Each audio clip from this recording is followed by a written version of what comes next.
Hi listeners, Jason here. We are excited to finally announce registrations for the biggest psych health and safety community event ever. The inaugural The Psych Health and Safety Conference will be held at the Sofitel Wentworth, Sydney, June 19 to 20, 2024 and offer concurrent virtual attendance. It'll feature live podcast recordings with OG researchers including Christina Maslach and Michael Leiter of Burnout fame, Psych Health and Safety USA podcast host I. David Daniels, Australian super experts including the likes of David Burrows, a special 10-year anniversary integrated approaches to workplace mental health panel with authors Tony LaMontagne, Angela Martin and Kat Page, hand-picked case studies from organisations doing it well, and a very special interview with plaintiff Zagi Kozarov by Catherine Dunlop on that High Court case which we previously covered on the podcast. This event will sell out. Get in quick to secure tickets at early bird prices for the 2-day conference, pre-conference masterclasses, and the VIP dinner.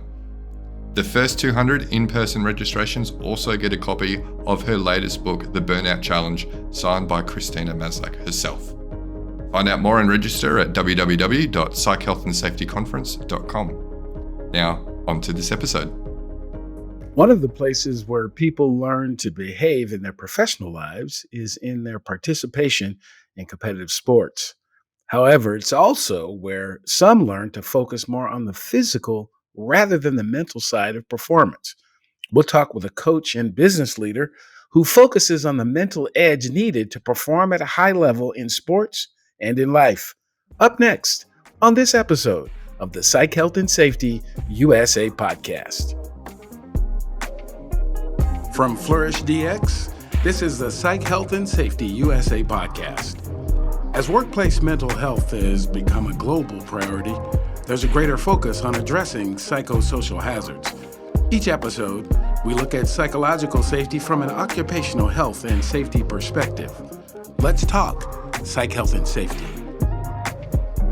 Welcome to this week's Psych Health and Safety USA podcast. I'm your host, Dr. I. David Daniels, and I want to thank you for tuning in. Each week, we seek to increase awareness of the importance of psychological health and safety by learning from the lived experiences, research, and expertise of our guests, as well as advocating strategies to reduce harm and minimize vulnerability to psychosocial hazards in the American workplace. So this episode is being released at the beginning of the season of a sport called America's Pastime. Baseball, like a lot of other competitive sports, requires strong physical strength and hand-eye coordination. They're both essential for both batting, pitching, catching. Players should also be strong sprinters and have the ability to move quickly between the bases.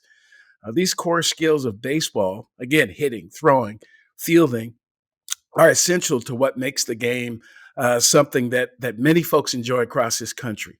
A great player can consistently hit the ball with power and accuracy and field the ball cleanly and accurately. Baseball players also need, though, mental agility, mental toughness, and fast reaction time, and a good understanding of the game. So many learn how to compete, how to win, and even how to lose in competitive sports.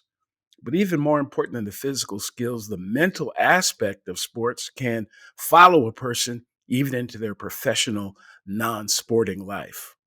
It can be tremendously impactful on how they perceive and experience the work environment. So this episode is going to be focused on the mental preparation, focused on sports, but also focused on how it applies to life in general. And it's such an honor and a pleasure to connect with an old friend who has has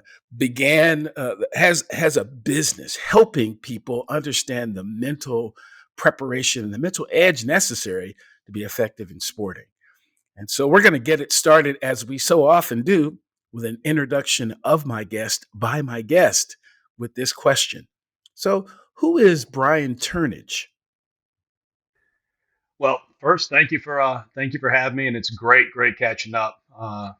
Chief Daniels, how I refer to him, is how I know him. He was my boss back in the Richmond Fire Department, and it was such a learning experience to have him kind of guiding me, directing me as a new battalion chief in the organization. And I thank you for that friendship and that guidance, and appreciate this opportunity.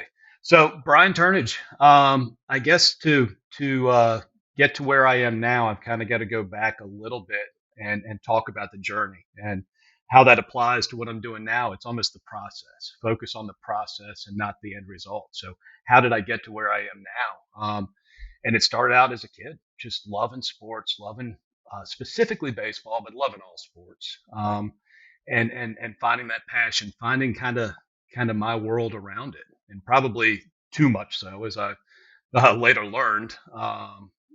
Too much focus on baseball is not always good either. But played and was blessed with the opportunity to play in college at a small Division I school, a military school in Virginia, Virginia Military Institute. But while playing in college, I never was that starting catcher. I was always a number two catcher. And looking back, knowing now what I wish I'd known then, some of the skills that I'm now coaching, I think could have helped me advance in that. Graduated from VMI and got into the fire service, and that filled that void. I left baseball, and that was painful. But I got into a passion, a job that really allowed me to meet my mission of serving others and providing for my family, and got to do that every day that you came into work, which was amazing. Met so many great people, great people in the community, just such a diverse community, which taught me more about myself than I would ever have imagined. But there was still that little bit of a gap missing. You had the teamwork, the camaraderie in the fire service.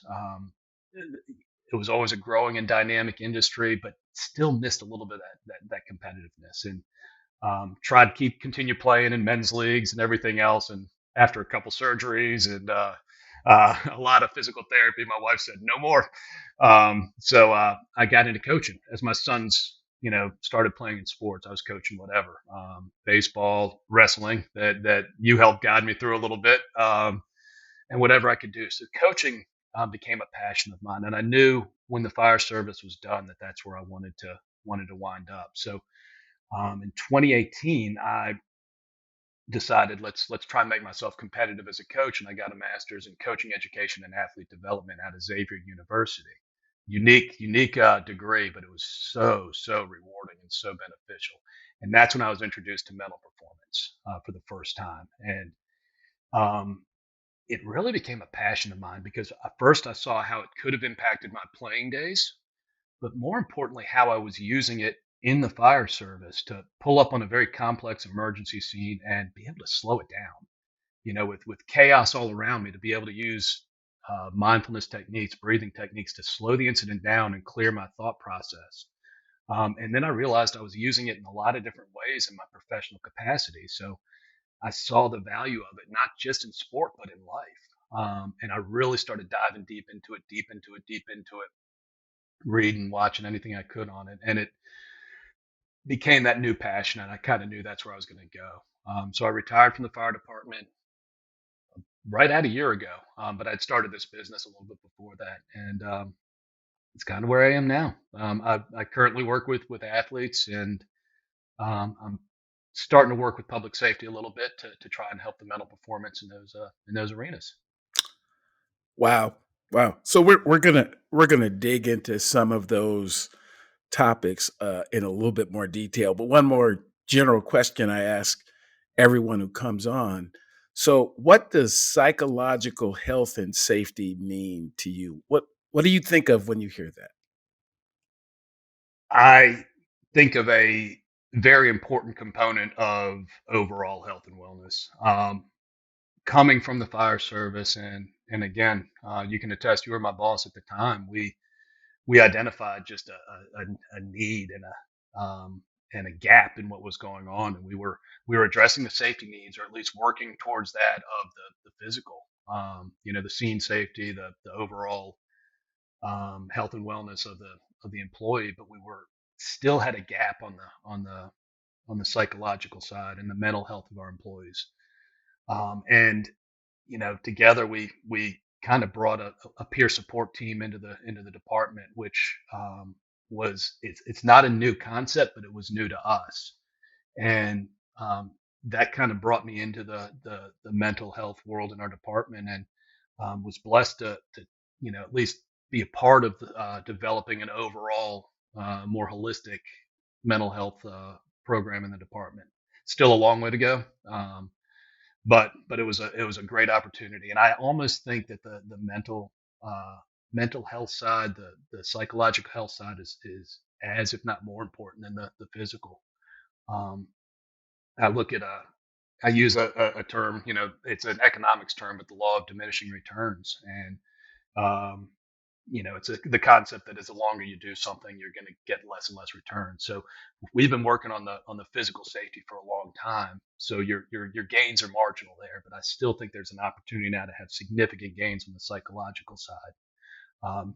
And it was a great, and it's just as important, and it's almost more important in youth sports now, the psychological health of our athletes. So I don't specifically work on that. I work more performance, but there's a huge bleed over into the psychological safety and the mental health of athletes as well. Yeah, it's interesting how, as a society, we've bifurcated these conversations into that over there and that over there. And they're just absolutely, at least in my view, they're absolutely connected. Because so I had a had a guest suggest that we're just like computers, and computers have both hardware and software, but we spend a lot of time on the hardware and almost none on the software. Almost none, as if the programming that we got as a whatever. And again, that gets into our conversation. So the programming I got as a kid playing, in my case, it was football and wrestling. So what I learned about competing, I carried that over into my professional days when in the fire service. The only competing I'd done had been in football and wrestling. So that same kind of competitive nature was what drove me in the promotional process, what drove me to get a particular assignment or to work with particular people. It was the programming I got in sports. But on the other hand, you also learn some things that really aren't, they may not necessarily be applicable, like some of the the rage, the control rage in sports, because and as you well know, uh, baseball, wrestling, pitchers, basketball, doing it harder doesn't make it doing it better. I mean, I got to put everything in. That doesn't make you do better. That's I was actually a baseball manager when I was in high school. That's probably as good as I was.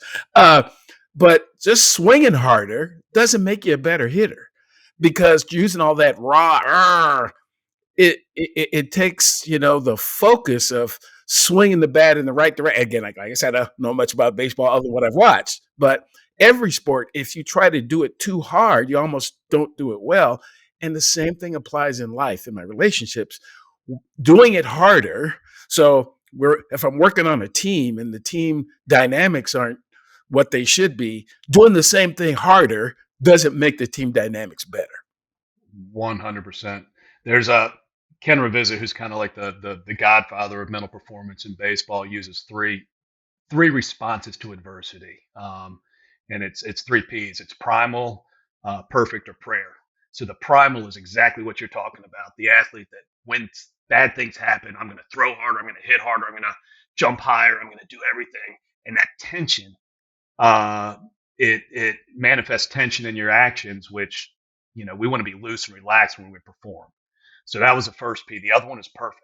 I want to try and be perfect. So I want to be really mechanical. I want to make sure my shot is here, or my swing path is here. And you focus so much on the mechanics that you're not just reacting to what's in front of you. And then the last P is just prayer. I've got no plan, and I'm just hoping. And hope is not hope is not, but it manifests into every aspect of life. And like you said, just because you want it more doesn't mean doing the same thing is going to help you out. So it's so cool, the crossover between sport and life. Right. Yeah, I think that's what you just described is really kind of the connection between uh, athletics in general and a sport of baseball. I mean, again, as I said, this episode, as folks will be viewing it. Baseball season is just getting going. Uh, these are recorded, so I don't know what the standings are. but every year, every team starts out, thinking that we can make it to the World Series. We're going to get there. I happen to live in the Atlanta area. The pro team here is actually pretty decent. But my heart actually is with my team up in the Seattle area who, and again, those are interesting teams when we talk baseball. So the Braves have, won a couple of World Series, but in recent years, they do outstanding during the regular season. And then you get to the playoffs and something happens. Same thing, the Seattle Mariners. It just took them a longer period of time. They had the best record in the history of baseball, I believe it was in 2001. And it stopped there. They couldn't get past, couldn't get past the playoff. And so talk a little bit about how how baseball as a sport is a little bit different than some of the other sports, if you think it is. I do and I don't. It's funny. Yogi Berra, we have all heard of him back in 1947. Had this quote as a rookie catcher for the New York Yankees: "Baseball is 90% mental and the other half physical." So Yogi was a character. So everyone kind of went straight to the humor in the saying. But if you think about it, back in 1947, he understood that the game was 90% mental, and I totally agree with him. And I still think most other sports as well are mental. I mean, you were a wrestler.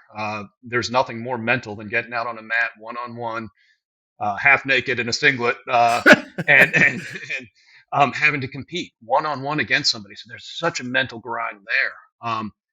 But the way I kind of look at it is you've got to have the physical components. You've got to have the physical skills. You've got to have the athleticism, the explosiveness, the strength, the speed. And those are going to get you to where you want to be. So that's what we got to practice. When we're training, when we're in practice, we've got to develop those skills. But when we get to competition, that's when it flips. So I would say that most sports are 10% mental, 90% physical in practice, in training. But when we get to competition, it flips. And that's where it turns 90% mental, 10% physical. Because you've got your physical skill, your athleticism and your physical skill right there. But how are you going to maximize that? How are you going to train your focus? How are you going to train your mindset to be confident in that situation? How are you going to train your focus to be in the present moment and focused on an objective and a task?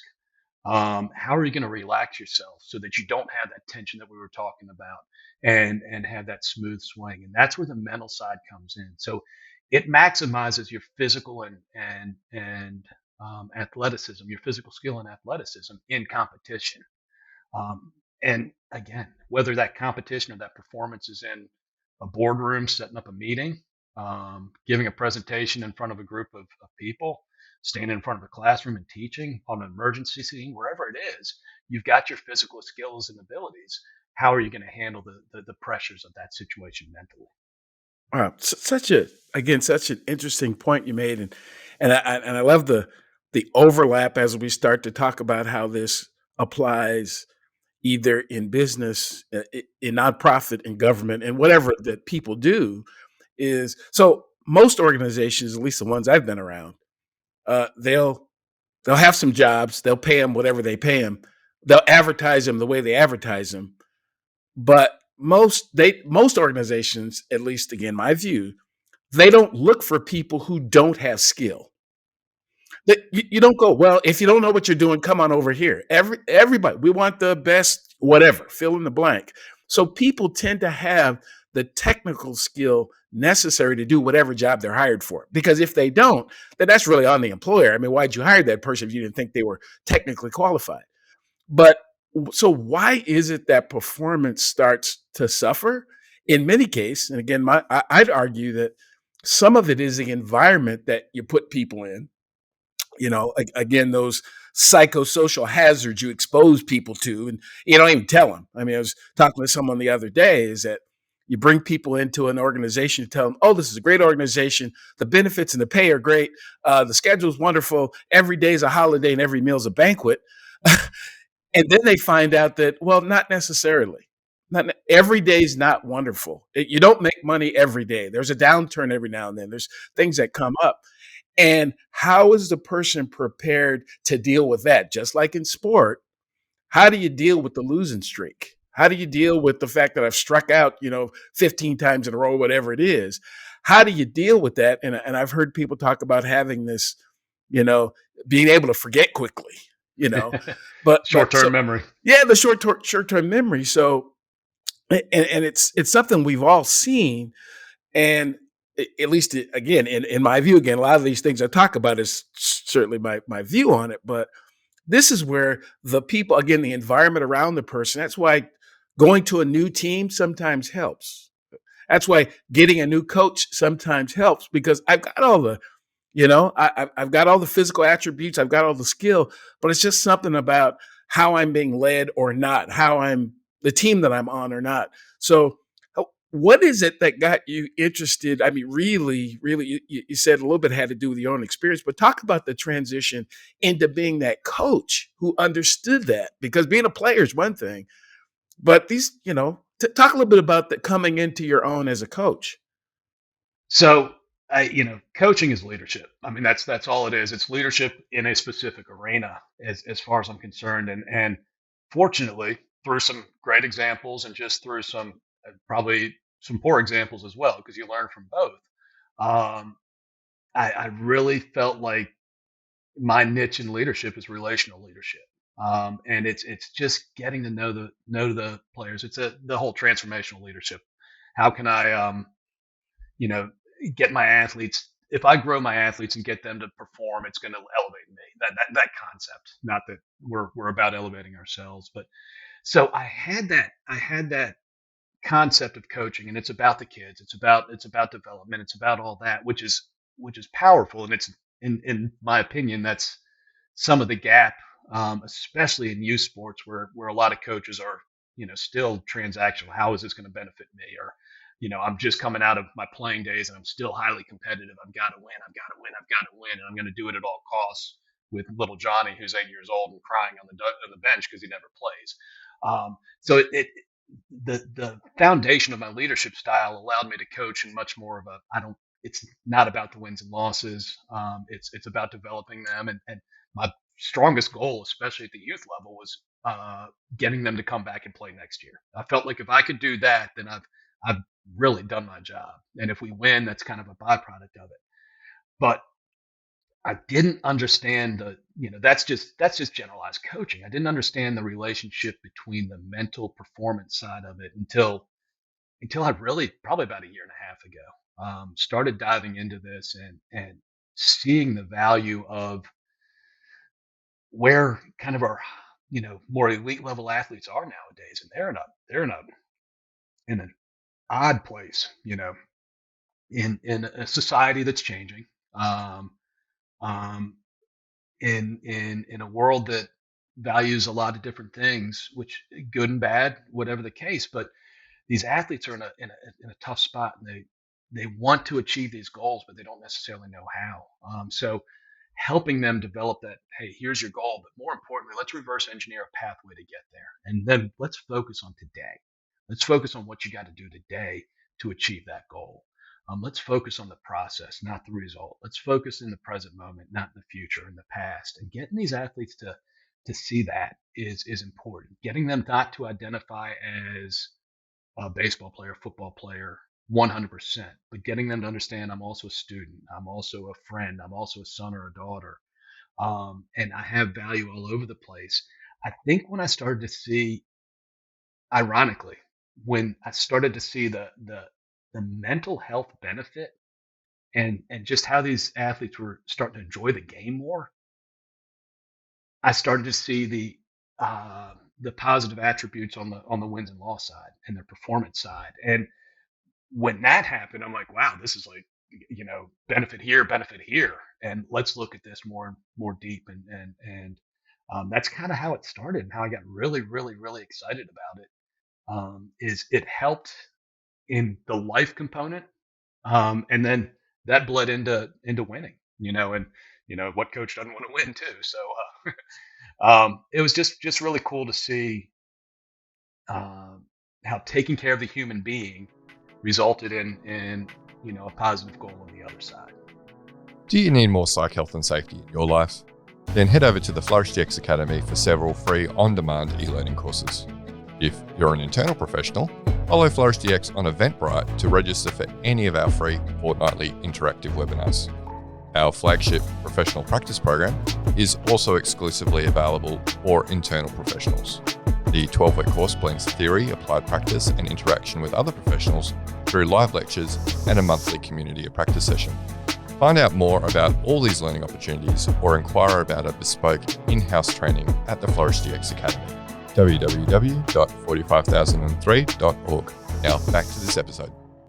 What would the world be like if folks viewed particularly the workplace as that same type of connection where if you take care of the human being and focus on the human being, then you're going to get the outcomes. You're going to get the wins that you were looking for. You'll get more wins and fewer losses because it struck me by something you were talking about, the coach or the leader who becomes a leader after competing themselves and having varying levels of success. Some folks like Magic Johnson and such made horrible coaches because they expected everybody to be as good as them, and that wasn't going to happen. Jordan, they were really just better at the sport than most people. Absolutely. And everybody's not going to be that way. And then there's the others who were not very good at it at all. So if you can't do coach, that whole part. Yeah. But you mentioned how difficult it is for the 8-year-old who's being coached by that person. And you made me think about an example of when my youngest went out and played football. The first team that he was on, he did it for, a few weeks, and he just didn't enjoy it because of the coaching. Literally, the wife and I, and we talked with him too, because we tend to be pretty open about stuff like this. Dad, I just don't like it.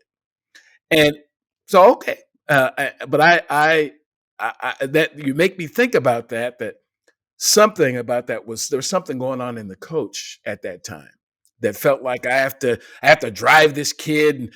And so I honestly, and I don't know if you agree or not, you probably do.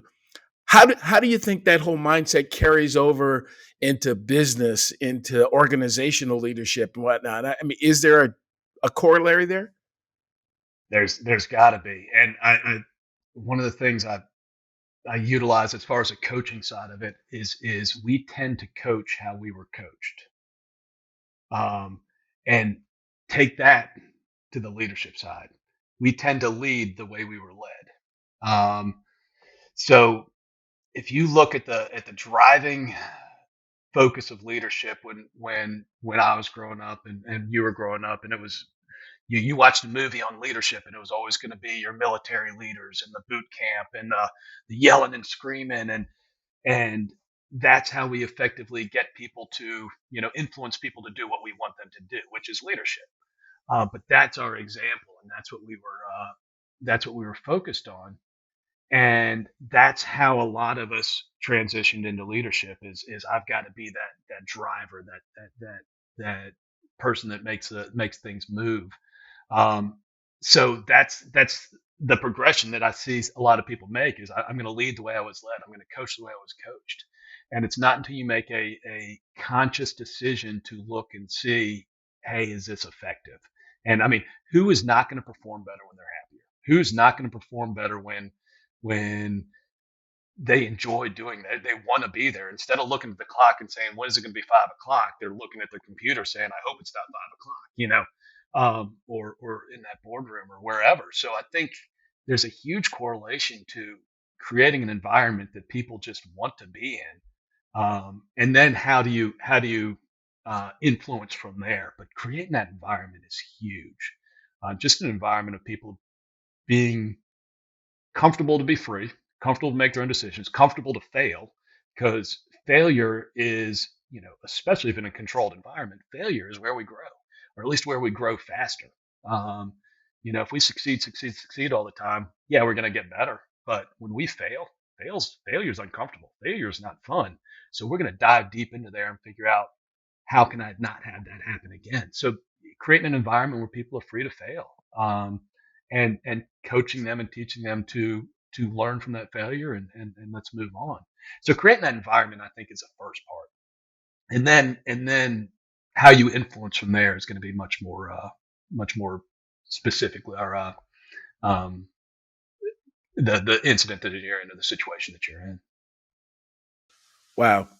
Wow. I I, I really am just so impressed by how you've been able to take these concepts and break them down into kind of plain language because kids play sports. Ki- Matter of fact, even kids who may have, physical limitations, there's this drive because everybody does it. People want to compete. They want to get involved in the game. And I honestly believe that that carries on into their adulthood. They want to be in the game.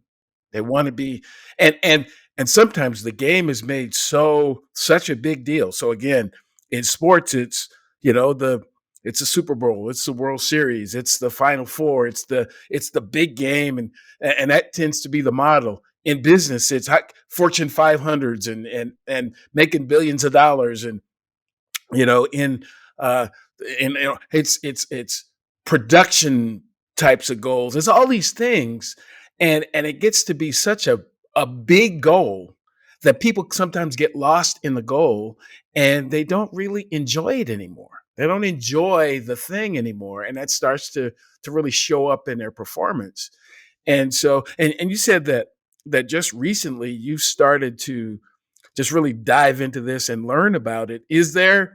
Do you think, was there a point where you weren't diving into it yet, but you just felt it? You felt that there was a need for a change? Absolutely. I think when I was first introduced to this back in that master's program, and I the beauty of that master's program, I was knee deep in the fire service, just gotten promoted, and I was coaching. I was coaching high school baseball at the time, but the focus was on the fire service because I was still, trying to be upwardly mobile and have an influence there. So they let me, um, in all of our research, and all of my final research product was transformational leadership in the fire service, um, in a sports and coaching program. So they gave me the flexibility to utilize it there. But when I started to see how this mental performance could help me in a life and death situation, when I've got somebody in a car that we need to get out in that magic hour, and it's a complicated extrication, and knowing that on the front end we prepared. As John Wooden says, confidence is I'm paraphrasing, but confidence comes from your preparation. If you prepare, you're going to be confident, and that's one of the three sources of confidence, is your preparation. But we prepared on the front end. We trained, so we knew what we were going to do, and having that trust in those leaders, being able to slow the incident down, like I talked about, being able to make good decisions in a stressful environment. And I saw how these skills can translate to a very chaotic, very challenging, very consequence driven situation. How much can they go into what ultimately is just a game? You know, yeah, I want to perform, I want to do well, I want to get that college scholarship, I want to hopefully play pro baseball or pro football, but it's still a game. So the consequences aren't as dire as over here, but they are still performing. So I realized how beneficial it was for me over here. It's got to work over here, and that was kind of that magic, almost that aha moment of like, okay, this is going to help me in the second part of my life. Mm. Yeah. So what do you share with the crowd out there? And I get this a bit in my work around psychological health and safety, particularly when I talk to people who think that the old school ways to do it. As you said earlier, people tend to coach the way they coached, coach how they were coached, lead the way they were led, perform like mammals do. Mammals imitate the behavior of other people. So, so what do you tell the crowd who is really, really steeped in, we don't need that soft stuff. We gotta push hard. That's the only way to get stuff done. What's your conversation with people of that belief to get them to kind of come around to, focusing on the mental side of performance? It's using that competitive drive to my advantage. If you had the opportunity to, um, you have a goal, you want to win, you want to win, you want to win. Would you not take the opportunity to get an extra practice in? Would you not take an opportunity to get into the gym and get stronger faster? This is an opportunity to develop another skill set that will help you perform. So why not take a chance and dig into this? I think that's using their competitive drive is what I usually focus on, because this is a performance enhancing skill.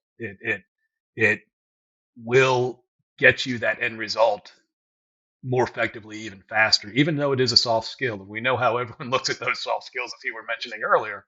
Um, it's new to the industry. The Olympic sports have been using mental performance forever, but the U.S. professional sports, they're probably in the past 10 years are really diving into it.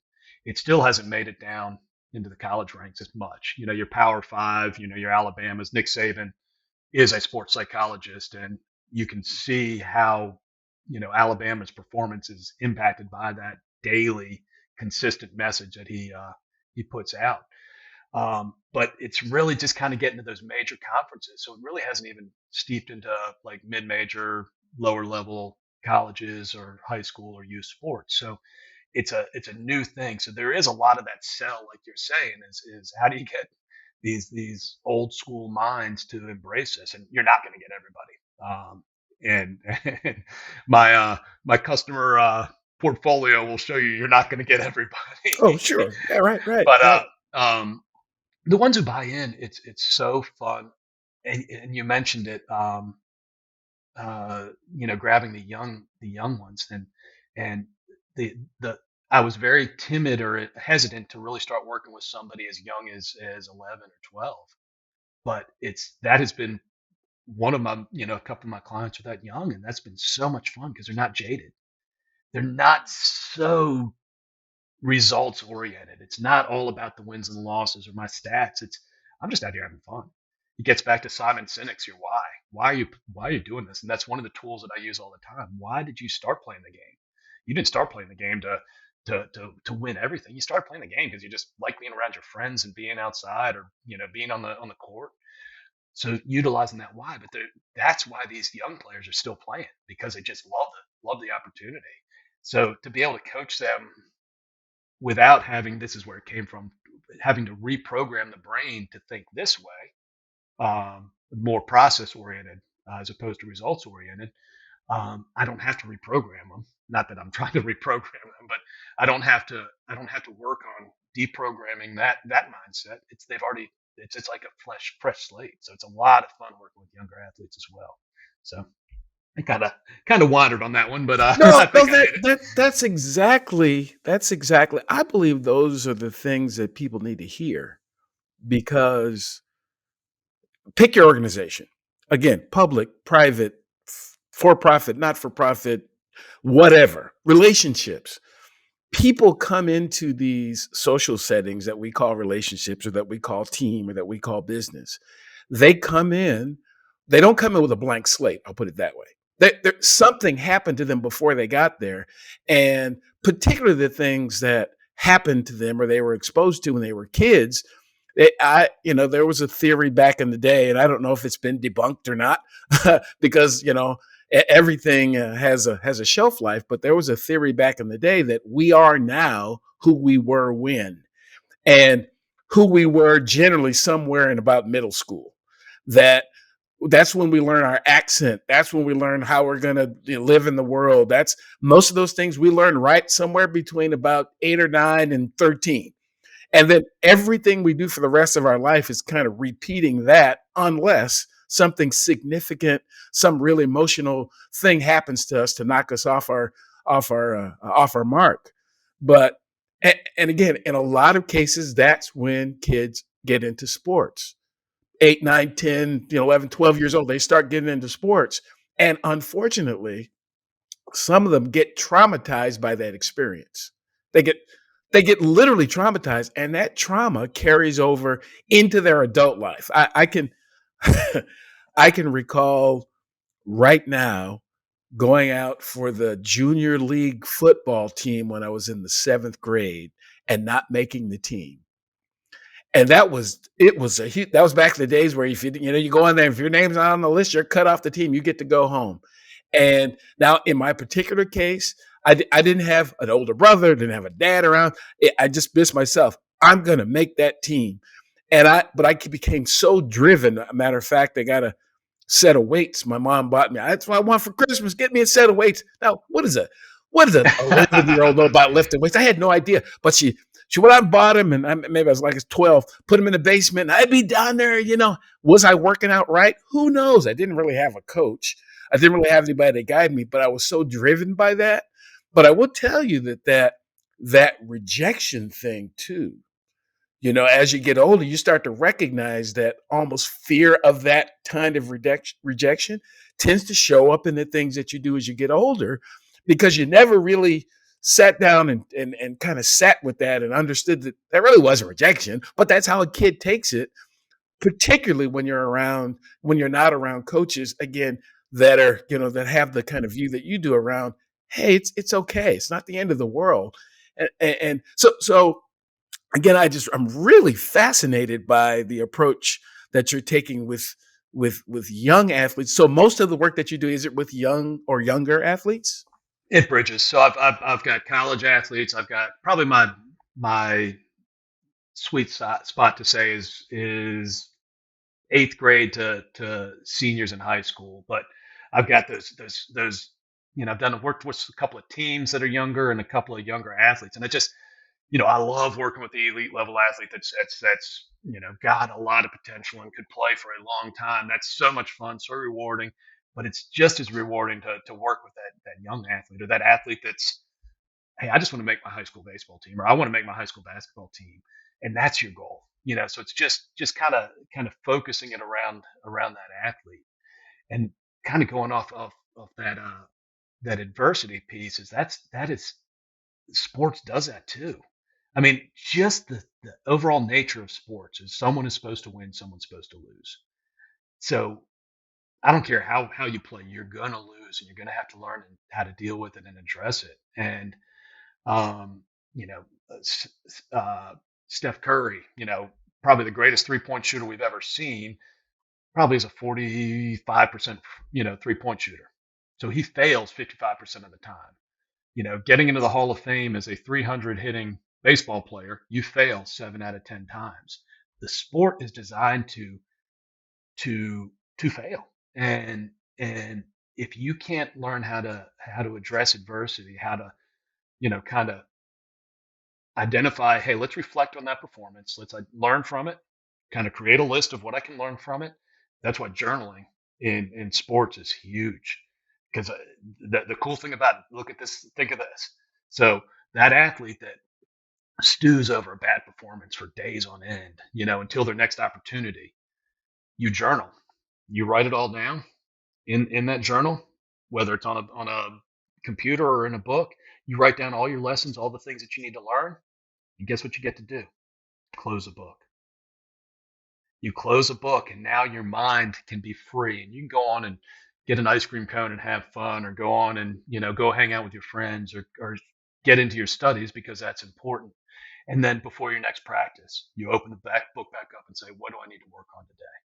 It is such a powerful tool to separate you from your performance. And I'm trying to correlate a journal outside of the logbook in the fire service that we use in professional life. But I think that's such a great tool. A lot of us will do that, where you've got a notepad by your bed, or your phone. When those thoughts just start swarming in your head, write them down, and then you can close the book on that moment. So I think the power of that concept is huge. Right. Yeah. If people follow my podcast, they'll hear me talk a lot about the system, the environment, because I think we focus sometimes too much on people, particularly when things aren't going well. We go, well, there must be something wrong with the person, and what do we do with them, and blah blah blah blah blah. So I probably come across as one of those people who's all about fixing the system. But yeah, you can have the best, spent, all the time and effort to get the system to produce whatever it is you're trying to produce. But if the person, if the individual, if the human being comes into that system without the tools himself, I mean, there's still only so much you can do, and it's not always about adding another skill. So the NIOSH has what they call the hierarchy of controls for total worker health. And it talks about at the top of the pyramid, it says, you try to eliminate the thing that's affecting the person's health, and you try to substitute something that might be a little bit more healthy. And then you sometimes you have to redesign the work. You have to redesign the thing that's causing the person to feel poorly. And then you have to educate the person, because after you've done all that, maybe they need more information. But at the bottom of the pyramid is sometimes you have to encourage different behaviors on the part of the person. So if you've got that athlete or that business leader, they've got the degree, they've got the experience, they've got the tools, they've got the certifications, they've got all the technical stuff. Everything, the system is really well designed. They've been, focused on the mental health of people. But if that individual doesn't have the kind of tools that you're talking about to be able to recognize this is just a game or this is just a job. My life's not going to be over if I don't get that promotion, if I don't make that next dollar. My life won't be over because of that. Right, um, right. and how, again, to your point, how do we help people understand that every day at work or at play, sometimes you're going to lose. Sometimes it's not going to go the way that you expected. Sometimes it's not going to feel good, but it doesn't have to be the end because of that. And that's where, again, the work that you're doing to help people, focus on, what's going on between their ears. I just think that's really so important. It's funny you mentioned that, because it's all perspective. It really is. And I utilize a case study done out of Harvard with hotel room attendants for mindset. And I won't, I'll paraphrase it, but they took two groups. Well, they took I think it was 84 room attendants, the people that turn your room over, and they brought them in, and they measured a lot of their um, uh, biometric screening. So they took their blood pressure, their weight, their um, uh, body mass index, or their waist circumference, and they also did a job satisfaction study. And then they broke them into two groups. They sent one group out and said, "We'll see you in 6 weeks."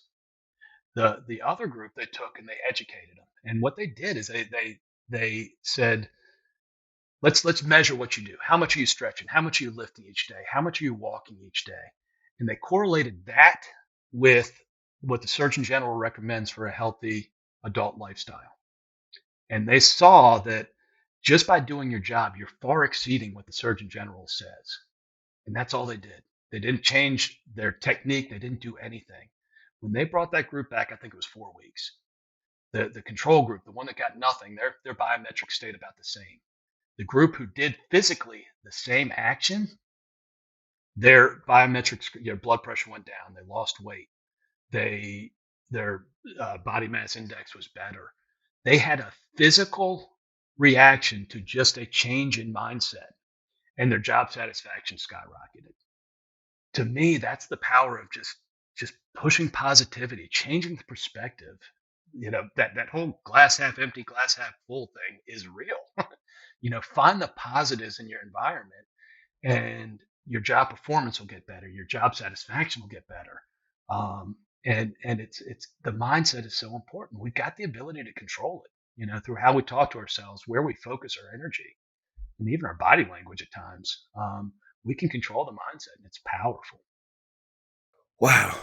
I'm looking at the clock, and I really really got to give you some of your day back and give our watchers and listeners some of their day back. But before we conclude, I just share anything that you want that we haven't chatted about, a nugget that you want to toss out, and then tell us a little bit about, how people can get a hold of you if they want to learn more. So what's one last nugget you want to leave with us?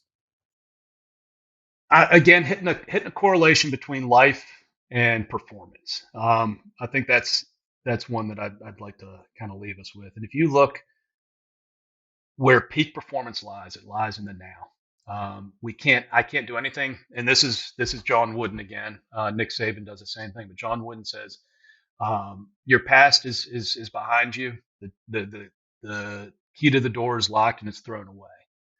The future is tomorrow. It's uncontrollable. The only thing you can do about the future is what you do right now. And you can impact it that way. In performance, in athletics, I can only control what this next play, this next pitch, this next possession, this next 100 meters in my race, whatever the case may be. That's all I can control. So that's where my focus needs to be. Now correlate that to life. Now we've got to take our experiences, and that kind of creates who we are now. But if we live in the past, we're setting ourselves up for depression. We've got to plan for the future. We've got to look ahead and try and plan. But if we live in the future, we're setting ourselves up for anxiety. So just like in sports, if we focus on the present, what can I do today to impact that future? And focus on the present moment. Just like in sports, that's where peak performance lives. In life, that's where happiness lives. And that's kind of my gut feeling. It's something that is new to me, because trust me, I was a worrier about the future. So if I could take something that I've learned over the past year and a half that has changed my life, it's that. Live in the moment, live for now. And a lot of tools, mental performance tools, breathing exercises, meditation, visualization, I now utilize for my personal life just to keep me in that present moment and focused on what I can do right now. Focus on what I can control. Absolutely. So, folks want to learn more. How would they do that? You can visit my website, Mental Edge VA, Virginia, VA.com, or email me, Brian, BRIAN, at mentaledgeva.com. Thank you so much, Coach Chief Brian Turnage. Thank you so much for sharing your wisdom. This has just been a wonderful conversation. Like many of these episodes, I walk away thinking, wow, there's some things I can apply to my own life. And hopefully those who have been paying attention, listening, and watching will be doing the same. So, wow. I just am so excited about the progress that you've made and about the growth of your business. And we're certainly, looking for great things from you and your company in the future. So if you're watching this episode of the podcast on the Flourish DX YouTube page, please do like, subscribe, and share. Want to get the information out. If you're watching or listening to the podcast for the first time, welcome. I hope something that you've heard will bring you back in the future. Previous episodes of this podcast can be found at psychealthandsafetyusa.com. We'd love you to become a part of the Psych Health and Safety USA movement by connecting to us on LinkedIn. And that's it. That's all we have for this episode, and we'll look forward to seeing you next time on the Psych Health and Safety USA podcast. Thanks very much.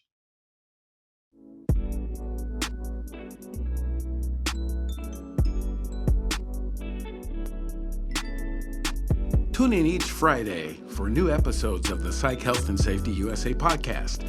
If you have a story or know of one that needs to be told, reach out to us on LinkedIn or send an email to David at id2-solutions.com or go to the Flourish DX website at flourishdx.com. We'll see you next time.